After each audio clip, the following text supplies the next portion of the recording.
Because on the one hand, you have the deal for the hostages being directly negotiated between Qatar and Hamas. And on the other hand, of course, we know that the border crossing still remains closed. And that is a devastating reality for the people inside Gaza. We did hear Secretary Blinken just say during his press conference that they didn't have an exact timeline on when the border would be opening, but that it would be soon. I don't think that those words are enough for the over 2 million people inside Gaza right now who are so desperate for that aid and who really can't fathom how it is that a nation like the United States is willing to sit by, watch, and basically approve of this action by Israel to lay the entire Gaza Strip under this kind of a devastating and impossible to cope with siege. Because this aid is about getting those basics to people who, if they don't get that, they might not survive all of this. That is the key question here. That is the big problem.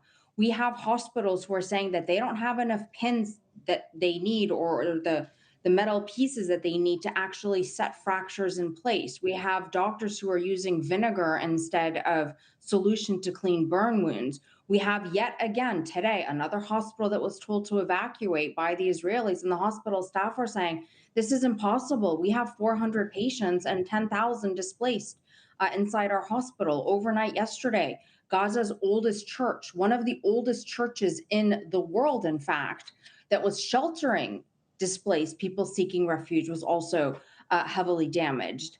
And it's impossible for anyone who's living through this and anyone who's watching this to really understand how it is that this border crossing just cannot open.